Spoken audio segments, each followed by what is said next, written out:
भगवान ने कह दिया था कौरवों से पांडवों से, भैया एक तरफ हम रहेंगे, एक तरफ हमारी सेना रहेगी, और हम जिस तरफ रहेंगे अस्त्र शस्त्र कोई ग्रहण नहीं करेंगे, ज्यादा बोलोगे तो रथ पर हाँक सकते हैं बस। हाँ। अर्जुन बोले मुझे तो आपकी जरूरत है, अरे हम धनुष बाण भी नहीं चलाएंगे, अस्त्र। बोले नहीं, रथ तो चला लोगे, बस रथ चलाने वाला ही चाहिए। देखना इंद्रियों के न घोड़े भगे, उनमें हरदम ये संयम के कोड़े लगे, अपने रथ को सुमार्ग लगाते चलो, कृष्ण गोविंद गोपाल गाते चलो। रथ को हाँकने वाला ही तो चाहिए। अर्जुन ने वर्ण कर लिया कृष्ण का। और भीष्म कहते हैं जब मैं सेनापति बनकर कौरवों की सेना के आगे वाले रथ में आया और बिल्कुल सामने मैंने आपको अर्जुन के रथ पर सारथी के रूप में देखा, और मैंने ये भी देखा कि आपने प्रतिज्ञा की है कि मैं अस्त्र शस्त्र ग्रहण नहीं करूंगा, तो केशव मैंने भी प्रतिज्ञा कर ली कि आज जो हरिहीन शस्त्र गहाऊं, तो लाजू गंगा जननी को, निशांतनु सुत न कहा। मैंने भी प्रतिज्ञा कर ली, आज कृष्ण के हाथ में शस्त्र ग्रहण नहीं कराया तो मैं भी गंगा पुत्र नहीं, मैं भी शांतनु बिहारी नहीं।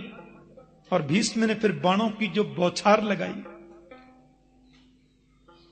भगवान कभी अर्जुन को देखे, कभी भीष्म को देखे, कभी अर्जुन को, कभी भीष्म को। अर्जुन का कवच टूट गया, बाजूबंद जो यहां बनते हैं वो टूटकर गिर पड़े, मुकुट कहीं गया, और बाणों की बौछार, एक बाण में से 50-50 बाण निकलते हैं। कन्हैया बोले अर्जुन कुछ कर भैया, ये बूढ़ा बाबा कमाल करता है, अरे देखो सही, ये क्या कर रहा है। अर्जुन बोले भीष्म है इनका नाम, इनसे युद्ध करना कोई मजाक नहीं है केशव। और युद्ध करते करते भीष्म ने एक आध बाण तो गोविंद के चरणों की ओर भी पहुंचा दी।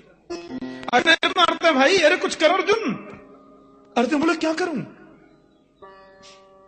भीष्म ने जब बाणों की बौछार लगाई, अर्जुन एकदम भयभीत हो गए और बेचारे एकदम घबराने से लगे। मेरे गोविंद सारी प्रतिज्ञा भूल गए, सारथी का पद त्याग दिया, तुरंत रथ से नीचे कूद पड़े। सामने पड़ा था रथ का टूटा हुआ चक्का, उसी को गोविंद ने उठाया और जैसे भीष्म को मारने के लिए दौड़े, भीष्म ने अपने धनुष बाण फेंक और हाथ जोड़कर बोले मार डालो केशव, टुकड़े टुकड़े कर डालो मेरे, अब बिल्कुल परवाह नहीं है, लेकिन मेरी प्रतिज्ञा पूर्ण करने को तुमने अपनी प्रतिज्ञा तोड़ दी, यही तो मैं चाहता था। और आज वो हो गई। आज भीष्म रोते हुए गोविंद से बोले कि स्वनिगम अपहाय मत प्रतिज्ञा, मृतम अधिकर्तुम अप्लुतो रथस्थ, धृतरथ चरणोभयाचलग्गु, हरिमहंतुमिमं गतोत्तरीय।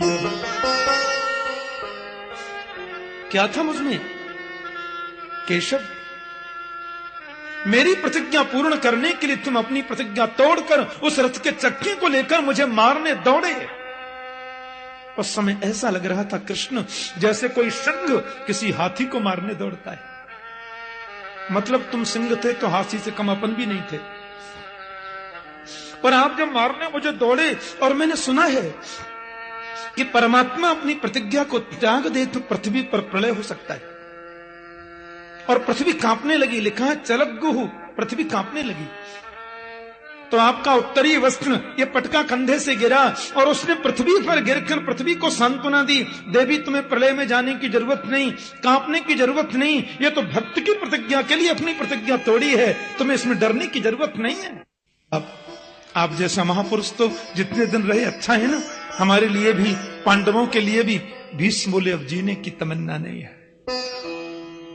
इतना सुंदर अवसर कब मिलेगा।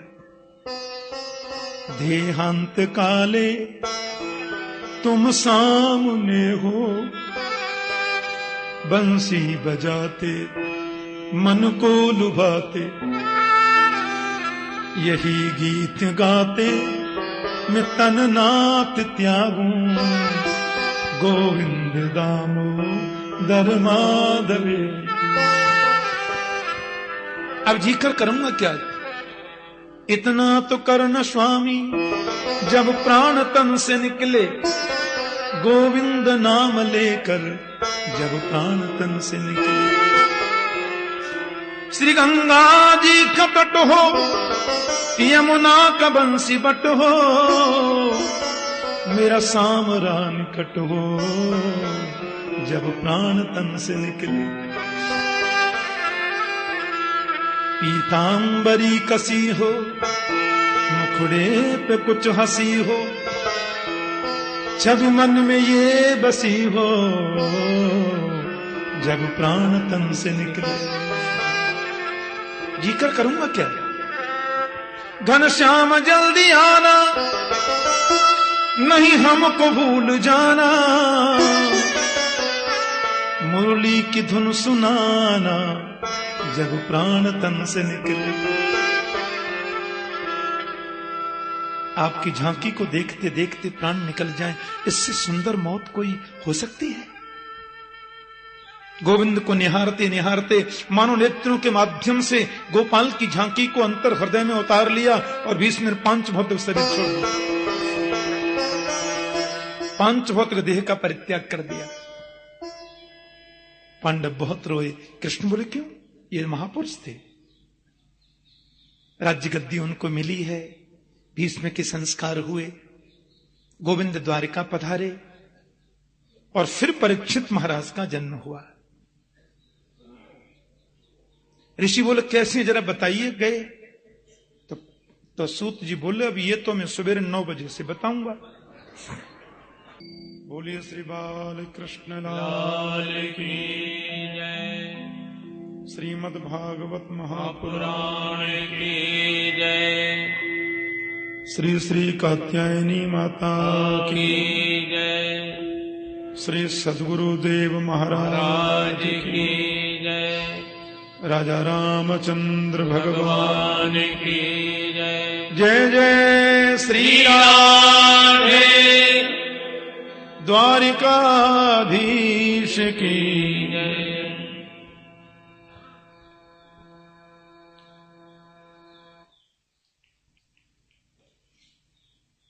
परम मंगलमय परात्पर अखिलेश्वर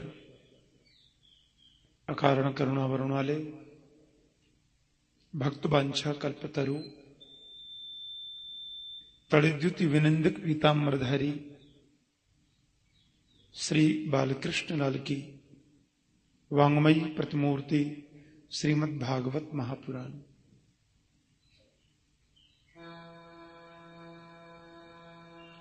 मंच पर आसीन परम पूज्य संत स्वामी विद्यानंद जी महाराज, भक्त वृंद, भगवत चरणानुरागी स्नेही जन, माता और बहनें, गोविंद की कृपा से,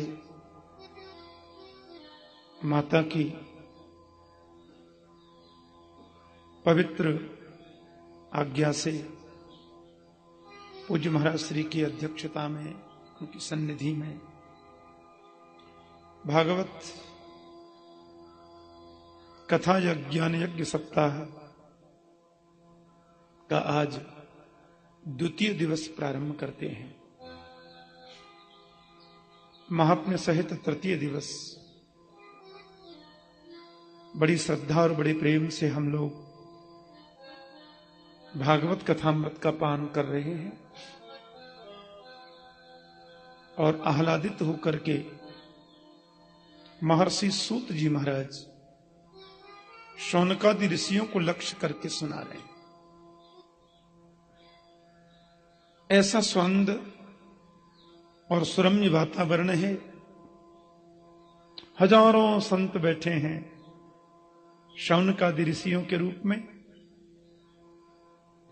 व्यासमंचासीन है आदरणीय सूत जी और महात्मा परीक्षित के जन्म के बारे में जो प्रश्न किया था उसका वे उत्तर दे रहे हैं। कहते हैं ऋषियों, महात्मा भीष्म ने गोविंद के चरणों की प्रीति को जागृत किया और उनको निहारते निहारते पांच भौतिक देह का परित्याग कर दिया।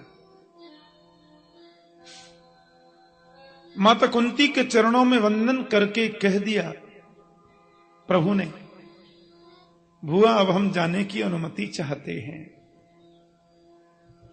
पांडवों ने कहा जाने का नाम लेते हो तो लगता प्राण निकल के जा रहे हैं क्या, लेकिन हमारी वजह से द्वारिका वासियों को दर्शन लाभ से बहुत समय तक वंचित रहना पड़े, ये तो हम नहीं चाहते। अतः श्री द्वारिकाधीश को द्वारिका विदा करने की तैयारियां, विदाई समारोह हो रहा है।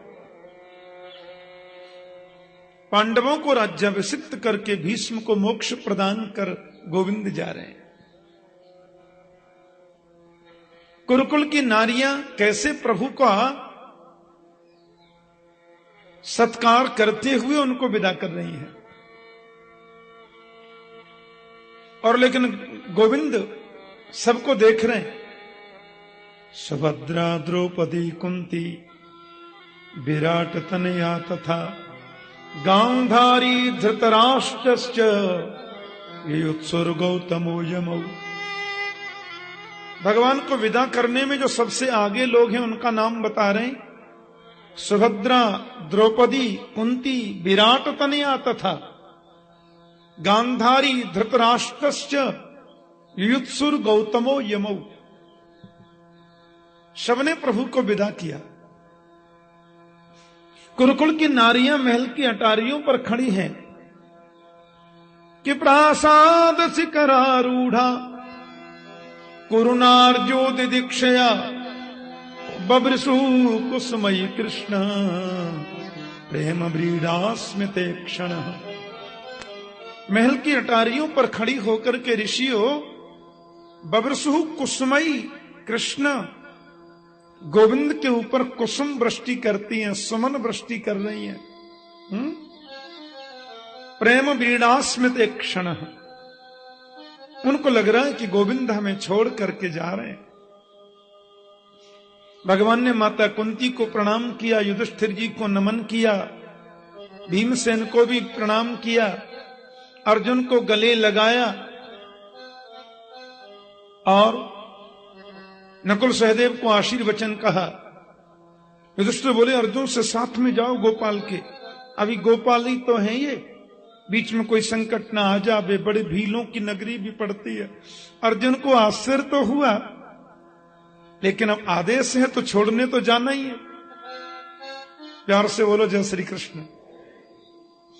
मार्ग में जितने भी देश पड़ते हैं, लघु राज्य पड़ते हैं, उन सब जगह कृष्ण का सविधि स्वागत हो रहा है। और द्वारिका में जैसी गोविंद, अर्जुन तो उनको वन से पार लगाकर फिर वापस आ गए। और यहां द्वारिका में पता चला कि हमारे प्रभु हस्तिनापुर से लौट रहे हैं। बड़ी तैयारियां चल रही हैं द्वारिकाधीश के सत्कार की, स्वागत की। लेकिन भगवान जब द्वारिका में प्रवेश किए तो गुरुजनों को प्रणाम कर रहे हैं। भागवत में लिखा है प्रविष्टस्तु गृहम पित्रो परिस्वक्त स्वमातृभि बवंदे शिरसा सत्त देवकी प्रमुखा मुदा। कन्हैया ने द्वारिका में जब प्रवेश किया तो अपनी सातों माताओं को प्रणाम किया। बवंदे शिरसा सत्त, माता देवकी जिनमें प्रमुख हैं क्योंकि वो कृष्ण की मां है, ऐसे अपनी सातों माताओं के चरणों में गोविंद ने प्रणाम किया। सात मैया हैं कृष्ण की। हाँ,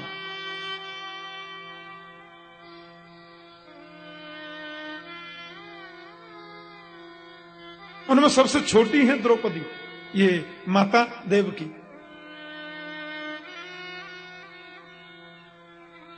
रोहिणी दूसरे नंबर पर आती है। प्रभु ने सबके चरणों में प्रणाम किया। माताओं ने गोविंद को उठाकर गले से लगाया।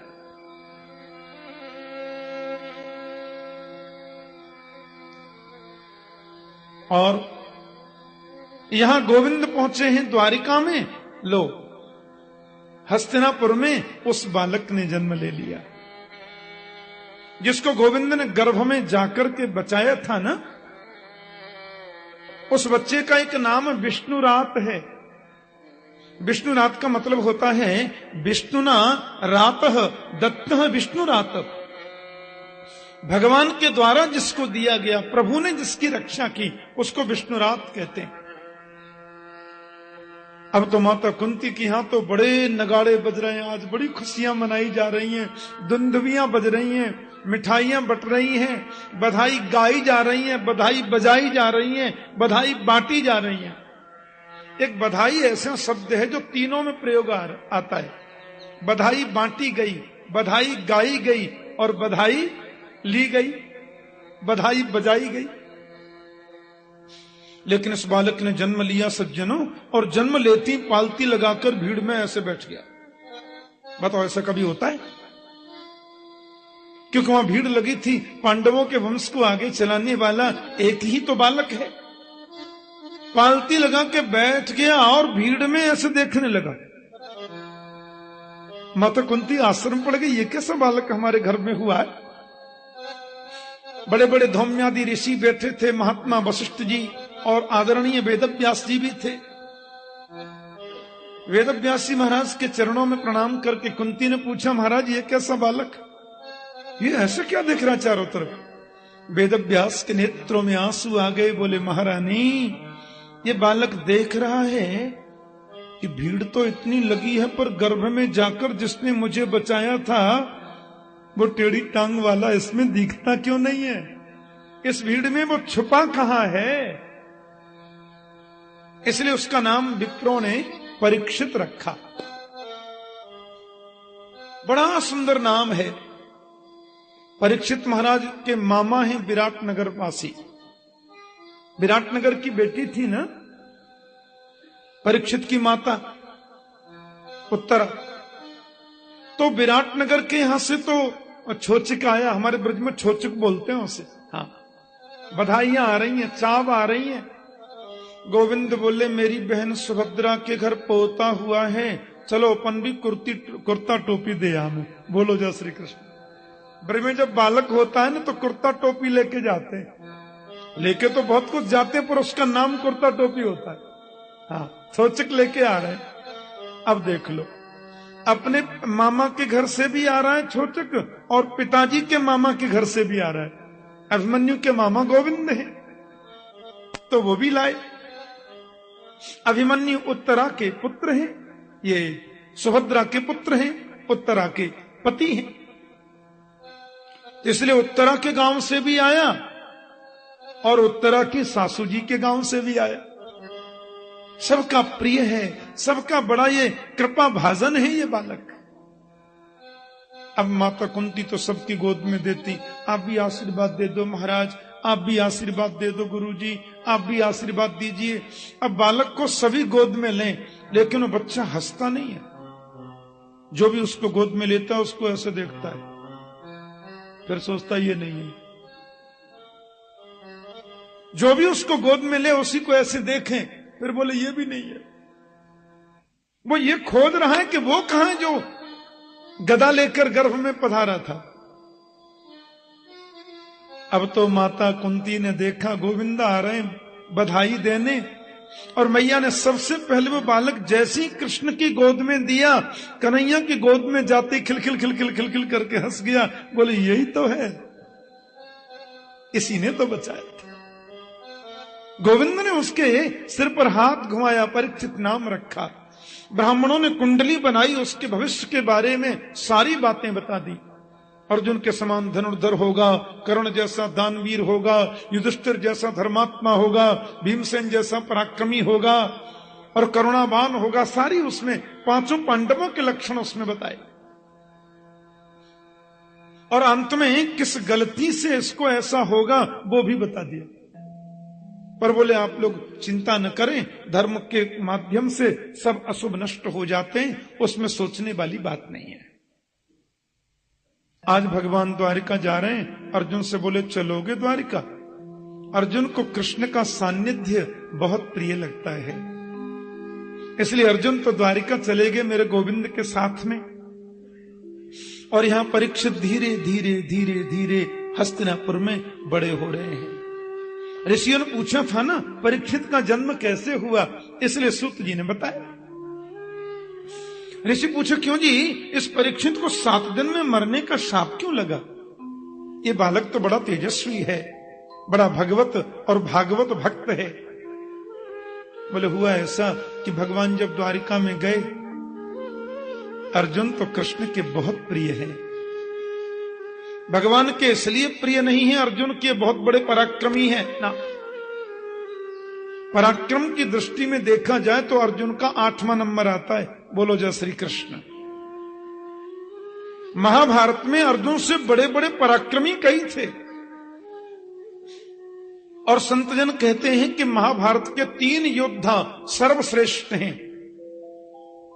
उसमें पहले अतिरथी वीर का नाम है द्वारकेश्वर श्री कृष्ण, जिनके धनुष का नाम है सारंग, सारंग धन्वा उनका नाम है। यह एक अलग बात है कि 18 दिन, केवल 18 दिन महाभारत युद्ध में कृष्ण ने अस्त्र शस्त्र ग्रहण नहीं किया था, पर कृष्ण जैसा धनुर्धर उस समय दूसरा कोई नहीं था। गुरुकुल में सबसे पहली विद्या तो कृष्ण ने धनुर्विद्या ही पढ़ी। भागवत में लिखा है सरहस्यम धनुर्वेदम धर्मान न्याय पथांस तथा तथा चान्वीक्षिकीम विद्याम राजनीतिम च षड्विधाम। कृष्ण ने सबसे पहले धनुर्विद्या को पढ़ा गुरुकुल में। यह अद्भुत योद्धा है। महाभारत का दूसरा सबसे पराक्रमी अतिरथी वीर है जिसका नाम है भीष्म पितामह। महाभारत का तीसरा सर्वश्रेष्ठ वीर है महात्मा कर्ण। पराक्रमशीलता की दृष्टि में देखें तो अर्जुन तो बहुत पीछे है, लेकिन अर्जुन में जो सद्गुण हैं वो इन किसी में नहीं है, इसलिए अर्जुन सर्वश्रेष्ठ हो गए। सद्गुण क्या है? बोले अर्जुन की बराबर एकाग्रता किसी में नहीं है। अर्जुन जब एकाग्र हो जाते हैं तो पड़ोस में से कौन निकल गया यह भी उनको पता नहीं चलता। यह अर्जुन के जीवन का वैशिष्ट्य है। जब गुरुजी पढ़ा रहे थे ना, और कांक भाई इसमें चिड़िया की आंख में बाण मारना, आप लोग सब जानते हैं कथा। अब एक एक करके राजकुमारों को बुलाया, तुम्हें क्या दिख रहा है? बोले बहुत बड़ा पेड़ है, उसमें सैकड़ों डाली हैं, फिर उसमें बहुत पत्ते हैं, फिर एक डाली पर चिड़िया भी है, चिड़िया की शायद आंख भी है। बोले जाओ। नंबर सबका आया। जब अर्जुन का नंबर आया और पूछा कि तुम्हें क्या दिख रहा है? बोले मुझे तो एक आंख दिख रही है और मुझे कुछ नहीं दिख रहा है। इस एकाग्रता की वजह से अर्जुन सर्वश्रेष्ठ तो शिष्य हैं, सर्वश्रेष्ठ मित्र हैं, सर्वश्रेष्ठ धनुर्धर हैं और सर्वश्रेष्ठ भक्त हैं। बोलो जय श्री कृष्ण। इसलिए गीता में गोविंद महात्मा संजय बोलते हैं, यत्र योगेश्वर कृष्णो यत्र पार्थो धनुर्धर तत्र श्री विजयो भूतिर ध्रुवा नीतिर मतिर मम। गीता का अंतिम श्लोक है। जहां योगेश्वर श्री कृष्ण हैं और जहां धनुर्धर श्री अर्जुन हैं, वहां लक्ष्मी विजय सब कुछ एक साथ रहती है। अर्जुन बहुत बड़े भक्त हैं गोपाल के, इतने अद्भुत भक्त हैं। द्वारिका में गए, भगवान के इनसे कई संबंध हैं अर्जुन से। हाँ, अर्जुन भुआ के बेटा भी हैं, अर्जुन कृष्ण के मित्र भी हैं, अर्जुन कृष्ण के शिष्य भी हैं और खासम खास भी हैं। बोलो जय श्री कृष्ण। हाँ। इतने संबंध हैं अर्जुन से। इसलिए अर्जुन तो एकदम जाकर के पलंग पर शयन करके थक गए थे। इस बार अर्जुन रथ को चला के ले गए गोविंद को बिठा के, और ऐसी गहरी नींद आई। लेकिन अर्जुन जब सोते थे ना तो उनके रोम रोम से कृष्ण नाम निकलता था। इतने भक्त हैं। रुक्मणी जी ने आज बहुत सुंदर पदार्थ बनाए और गोविंद से प्रार्थना करके बोली, प्रभु स्वीकार करें। कन्हैया ने कहा, देखो घर में अतिथि जब आ जावे तो अतिथि के भोजन किए बगैर स्वयं भोजन नहीं करना चाहिए। अब अर्जुन आए हैं, अर्जुन सो रहे हैं, मैं उनके बिना भोजन करूं, ये तो असंभव है ना। रुक्मिणी बोली, आप प्रारंभ करिए, मैं बुला के लाती हूं।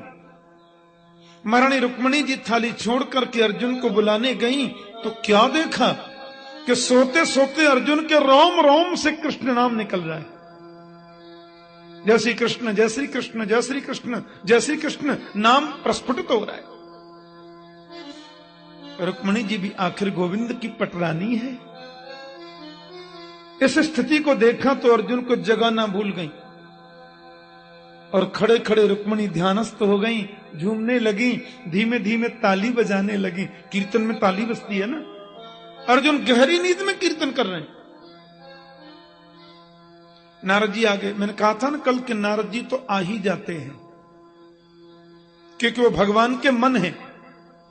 अरे केशव क्या हुआ, आप शुरू करो ना, ये प्रसाद तो शीतल हो जाएगा, आप भोग लगाओ ना प्रभु।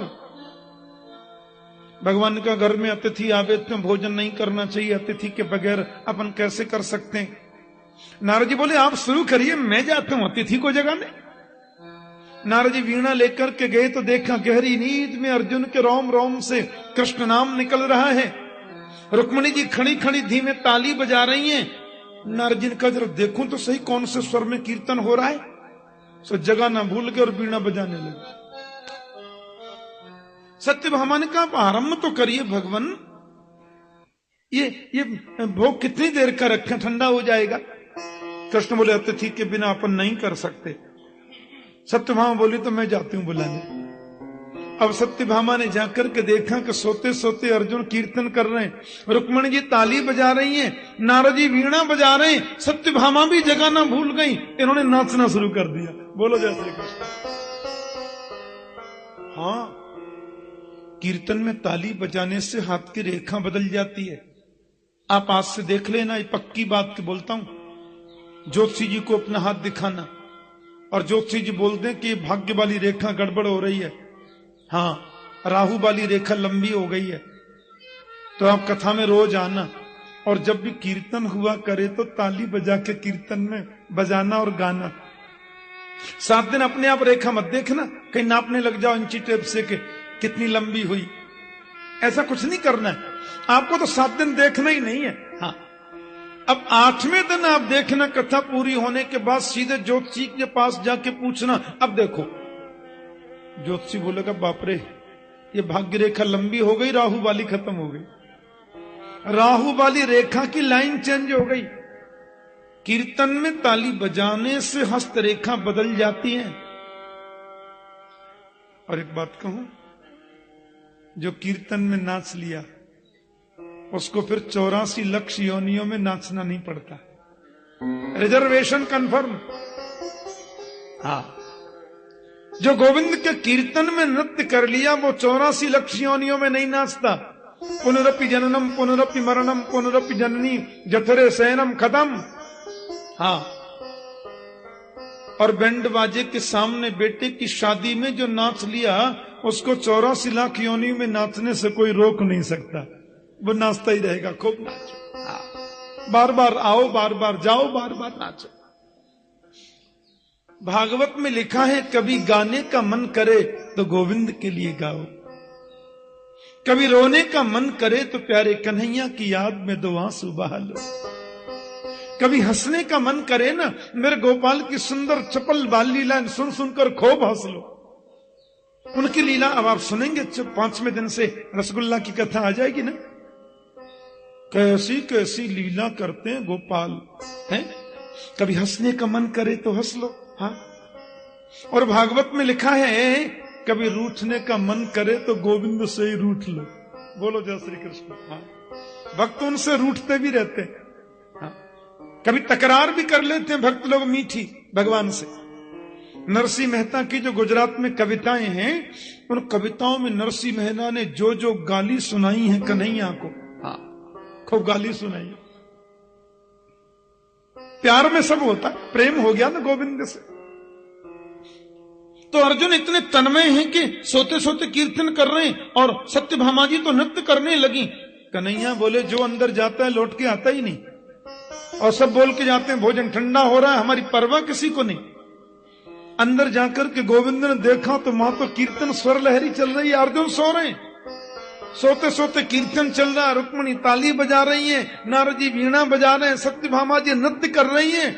मेरे गोविंद की आंखों से आंसू बह चले और प्रभु ने आकर के अर्जुन के चरण दबाना शुरू कर दिया।